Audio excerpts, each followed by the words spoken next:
Hey guys and girls, I really feel like I'm reliving an endless story in a time loop with every show since it's still a very busy week. On the menu, there are some very nice trailers to discover with links in the description. And especially Oculus was really showing off. HTC will announce his new stuff and new games that we've got in store for you in the second part of the video. Let's go! We'll start this recap by the Vertigo development team, who proposed a new trailer for their next title after the fall. It will arrive on PC VR and PSVR this summer and will be in crossplay, allowing you to never run out of partners to kick some monster. Although it's mainly intended for cooperative multiplayer, you'll still be able to play solo or with AI. In any case, it can be seen in the trailer that the enemies seem to move quite fast in the manner of Left 4 Dead, with obviously big bosses to fight against, which is more and more promising. Vertigo promises a gameplay video in the coming weeks, so if you don't want to miss it, don't hesitate to subscribe and activate the bell. The MMORPG VR Zenith also presented a new trailer. It will now have subtitles since it is Zenith: The Last City. Here, you'll see a fantastic and colorful world that has been officially validated for the PSVR. This MMO will offer you content dedicated to guilds, various events over time, but also boss battles, all in rather nice environments visually and with ultra-dynamic fights. The Rayman VR title is still scheduled for release this summer. If you are new to VR, you should know that a trial between Oculus and ZeniMax had been going on for a while, and the $250 million conviction had been attributed to the Oculus side, with in the middle of the story the source code of Doom 3.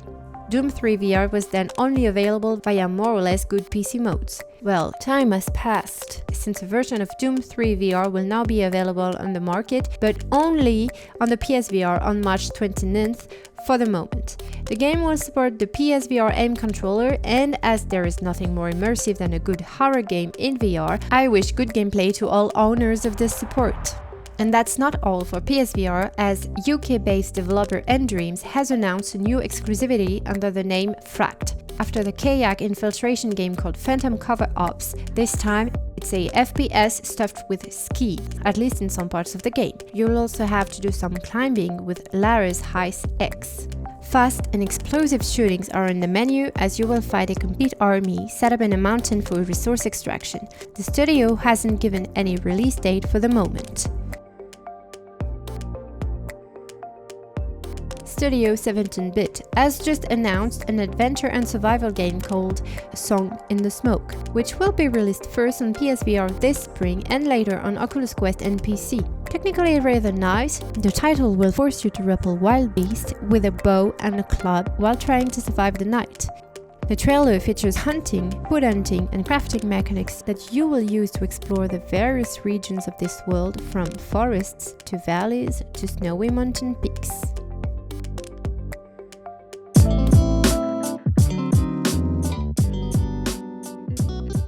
Little break this week. HTC has just teased a picture with what seems to be a Vive logo in plastic. And we have, in addition, a sentence: "It's your move." It's been a while since HTC had done anything but talk to us about a smaller and lighter prototype, so who knows, maybe a new VR headset with micro display? But the sentence certainly makes me think of new tracking system. And why not like Deca Gear, more like face tracking? What do you think is in the works?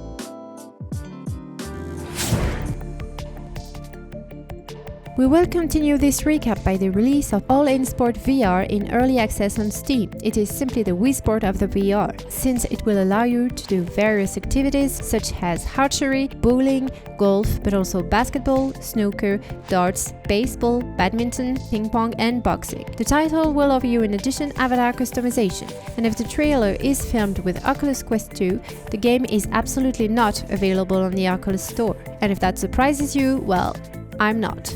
Since that's it, only 5 months after its launch, the Oculus Quest 2 is already the most used headset on Steam.